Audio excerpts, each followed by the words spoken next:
Hey guys, what's going on? My name is Lain Lee, owner of Coach Lain LLC. I'm a mental performance and tumbling technique specialist working with cheerleading athletes around the world, helping them to grow in their understanding, gain confidence and self-awareness, and ultimately, at the end of the day, outperform their greatest fears. I came from the design world back into the cheer world, and I say back because I grew up as a cheerleader and cheer coach myself from I think the age 14 to about 22. And then I also had about 10 years under my belt as a cheerleading coach back in the day for All-Star Cheer. I took a break because I wanted to pursue a career in graphic design. So I became a freelance graphic designer working from about 2010, 2011, all the way up through 2017. And during that time, I was blessed to work with such companies as Target, Microsoft, and Hasbro. It was an amazing time, but I was feeling unfulfilled at the end of the day. So I decided to go back into the cheer world, and in doing so, I said, you know what? I want to make sure that I feel fulfilled and that I'm adding value to people's lives. So I decided to start my own company instead of going to work for a school or an all-star gym so that I could do things on my terms, the way that I wanted to do them. When I came back, I noticed a commonality between the two industries, between graphic design or creative industries and cheerleading. Mental blocks. And I know that sounds kind of crazy, right? Because if you're a creative person, then you experience creative blocks all the time.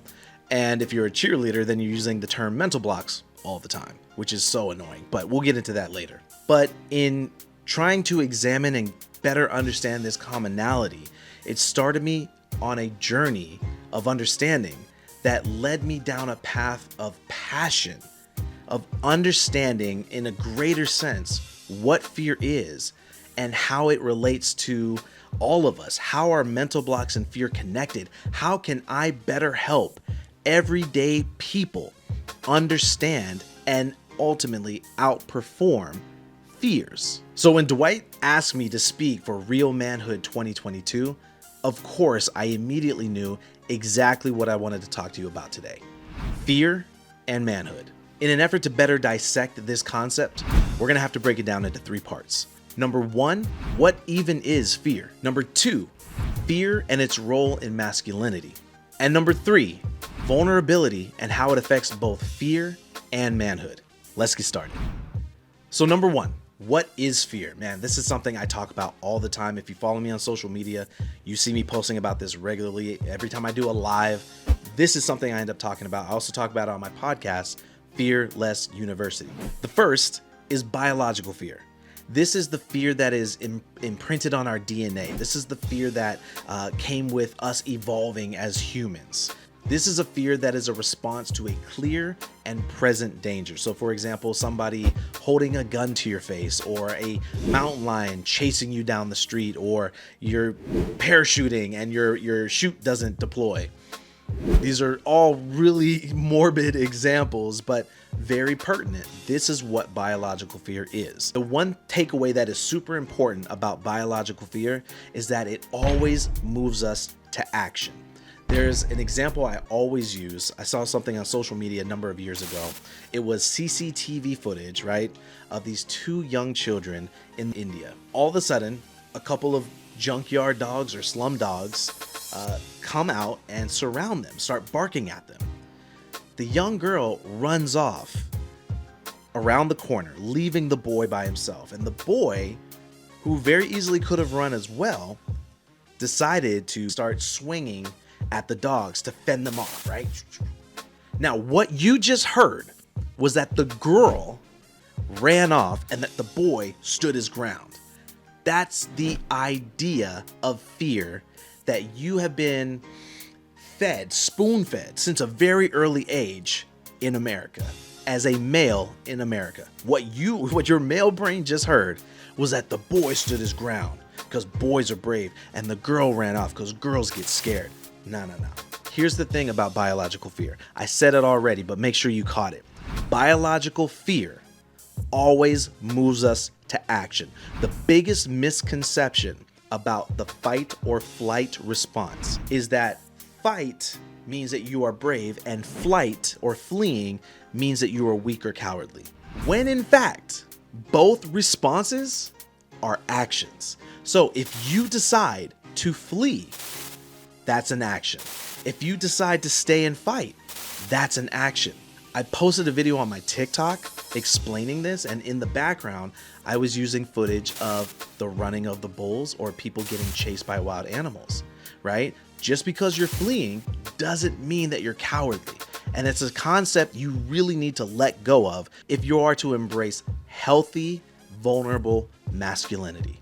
The second type of fear, the most common fear that we all experience on a regular daily basis, is psychological fear. Psychological fear is a response to discomfort. It's irrational.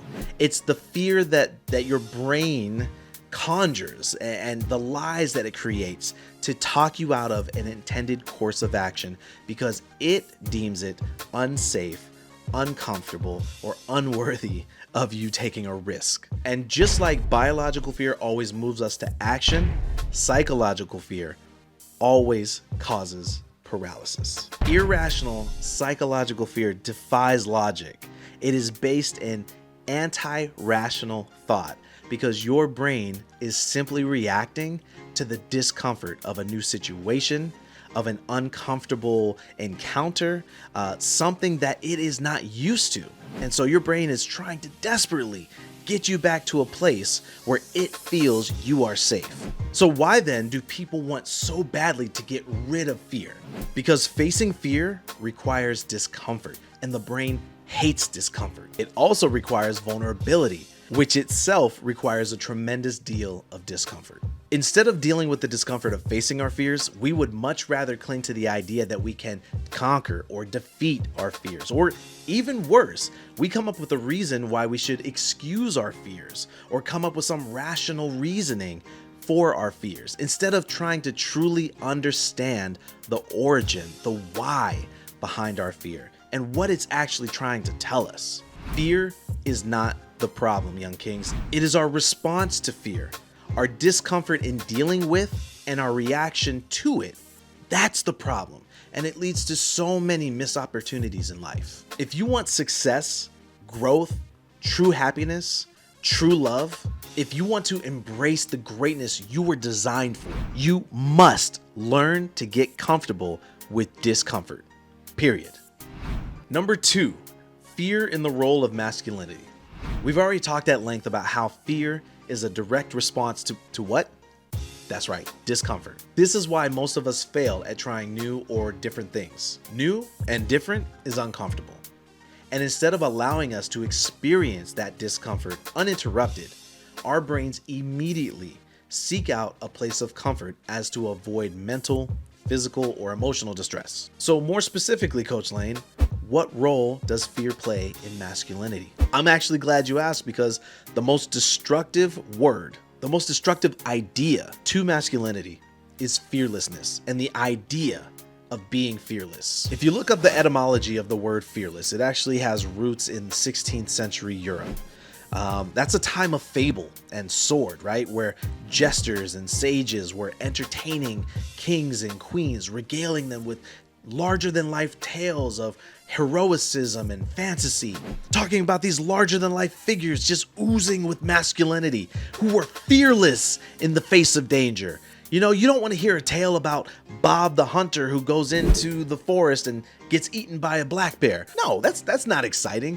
You want to hear about Bob the hunter, hopefully his name isn't Bob, but you want to hear about Bob the hunter going into the forest, the dark forest, fearless, brave, bold, ready to fight, take on whatever comes his way, right? That's way more exciting to listen to. But this idea of fearlessness, of being fearless, is actually a cancer to your confidence, your performance, and your manhood.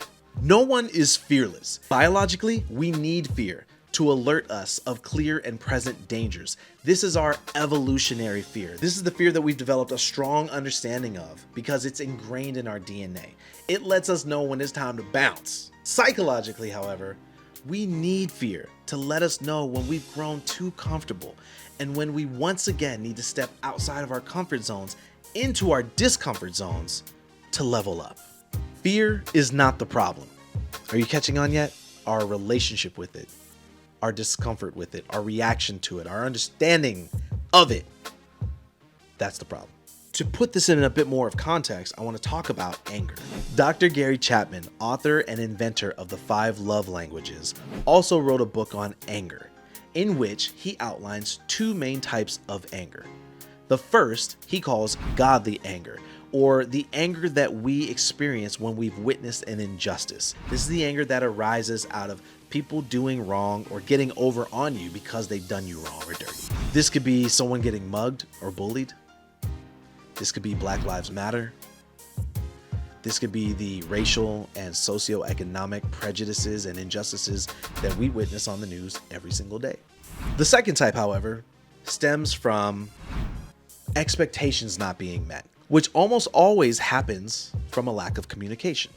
If we don't communicate our expectations to each other, to our friends, our teachers, our coaches, our parents, our loved ones, our partners, how can we expect them, the expectations, to be met correctly? And as we all know, real communication, effective communication, requires vulnerability. I never knew that I had a problem with vulnerability until my wife started pointing out how sensitive I was. Now, this was before we got married. This is when we were still dating, and I think we were engaged. I think to men, hearing that you're sensitive implies that you're weak, effeminate, or not in control of your own emotions, which is funny because a lot of us aren't in control of our own emotions because our culture doesn't encourage us to express our emotions. Therefore, we suppress them, making them more unruly, more volatile, making them more prone to explosion.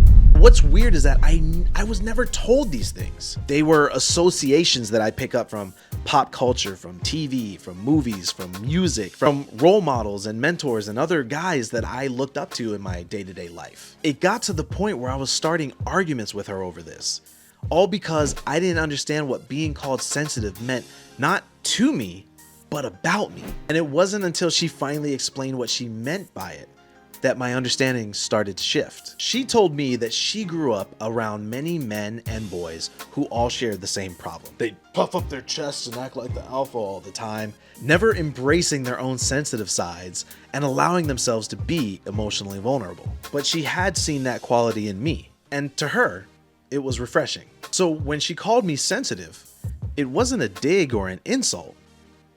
It was a compliment. Here's where all of this is going. I was raised by a very loving father. He's a man who would always kiss us and hug us, tell us how much he loved us, how proud he was of us. To this day, he still calls me almost daily to say all those same things. You know, I learned what sensitive masculinity was from him. But it wasn't until a few years ago where I realized I knew nothing about the state of my dad's emotional or mental health. Because see, every time I would call dad or sit down to talk with him and ask him how he was doing, he would respond with what he was doing. See, to my dad, being emotionally vulnerable was very difficult because it was something he never grew up with an example of. He was never taught that there was discomfort in vulnerability. And he grew up in a time where you had to be a manly man to be a man. But even still, I found myself being a much more sensitive version of my father and realized that when I'd have outbursts of anger, either during an argument or on a bad day, it was because I lacked understanding. It was because I didn't allow myself to be emotionally vulnerable. It was because I was fighting my natural self, the part of me, the part that I believe exists in all of us, to be honest, that wanted to share how I was feeling, not just what I was doing. But I was keeping him inside, out of fear, out of the discomfort of being judged, and embracing this updated idea of what a sensitive male looks and acts like. Now, I wear the term sensitive male as a badge of honor because one, I know that it's something that is really hard to come by in this day and age. But it's also something I embrace to show young kings like you that emotional vulnerability is okay, that it's a part of healthy, reliable, mature manhood. That although it's something that you may not see or experience on a daily basis, it exists in the world. You can find and interact with other guys who are okay with the idea of being in touch with their more sensitive side. In summation, young kings, I want to leave you guys with this. True manhood embraces fear and uses it to dictate what their next move is going to be, what that next level that they're going to achieve is going to be. True manhood questions comfort and explores discomforts, because the only way you're going to grow, succeed, and level up is by thriving in your discomfort zone. And finally, true manhood encourages vulnerability. It allows you to let down that guard, that hardened exterior that you've developed either from life experience or just watching other hardened men in your life not share, not feel, not emote. Break that down. Let people in. Let yourself out. It's okay to cry. It's okay to feel. It's okay to have bad days. It's okay to feel weak. You're not a superhero. You're human. We all are. If you ever want to reach out to me, hit me up. Let me know how you're doing. Let me know that you're having a bad day. Whatever it is, I'm here to help. You can DM me on Instagram or TikTok. I'm at Coach Lain everywhere. I love you guys. I appreciate you guys. And I'll catch you on the flip.